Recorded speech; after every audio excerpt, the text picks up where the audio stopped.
വിശുദ്ധ യോഹന്നാന്റെ സുവിശേഷം 12-ാം അധ്യായം 27 മുതൽ 36 വരെയുള്ള തിരുവചനങ്ങൾ. മനുഷ്യപുത്രൻ ഉയർത്തപ്പെടണം. ഇപ്പോൾ എൻ്റെ ആത്മാവ് അസ്വസ്ഥമായിരിക്കുന്നു. ഞാൻ എന്തു പറയേണ്ടു? പിതാവേ, ഈ മണിക്കൂറിൽ നിന്ന് എന്നെ രക്ഷിക്കണമേ. അല്ല, ഇതിനു വേണ്ടിയാണല്ലോ ഈ മണിക്കൂറിലേക്ക് ഞാൻ വന്നത്.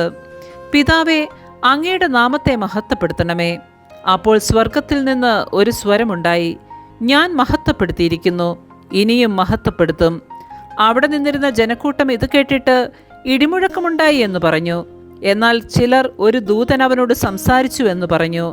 യേശു പറഞ്ഞു, ഈ സ്വരമുണ്ടായത് എനിക്ക് വേണ്ടിയല്ല, നിങ്ങൾക്ക് വേണ്ടിയാണ്. ഇപ്പോഴാണ് ഈ ലോകത്തിൻ്റെ ന്യായവിധി. ഇപ്പോൾ ഈ ലോകത്തിൻ്റെ അധികാരി പുറന്തള്ളപ്പെടും. ഞാൻ ഭൂമിയിൽ നിന്ന് ഉയർത്തപ്പെടുമ്പോൾ എല്ലാ മനുഷ്യരെയും എന്നിലേക്ക് ആകർഷിക്കും. അവനിത് പറഞ്ഞത് താൻ ഏതു വിധത്തിലുള്ള മരണമാണ് വരിക്കാൻ പോകുന്നത് എന്ന് സൂചിപ്പിക്കാനാണ്. അപ്പോൾ ജനക്കൂട്ടം അവനോട് ചോദിച്ചു, ക്രിസ്തു എന്നേക്കും നിലനിൽക്കുന്നുവെന്നാണല്ലോ നിയമത്തിൽ ഞങ്ങൾ കേട്ടിട്ടുള്ളത്. പിന്നെ മനുഷ്യപുത്രൻ ഉയർത്തപ്പെടേണ്ടിയിരിക്കുന്നുവെന്ന് നീ പറയുന്നതെങ്ങനെ? ആരാണ് ഈ മനുഷ്യപുത്രൻ? യേശു അവരോട് പറഞ്ഞു, അല്പസമയത്തേക്ക് കൂടി പ്രകാശം നിങ്ങളുടെ ഇടയിലുണ്ട്. അന്ധകാരം നിങ്ങളെ കീഴടക്കാതിരിക്കാൻ പ്രകാശമുള്ളപ്പോൾ നടന്നുകൊള്ളുവിൻ. അന്ധകാരത്തിൽ നടക്കുന്നവൻ താൻ എവിടേക്കാണ് പോകുന്നതെന്ന് അറിയുന്നില്ല.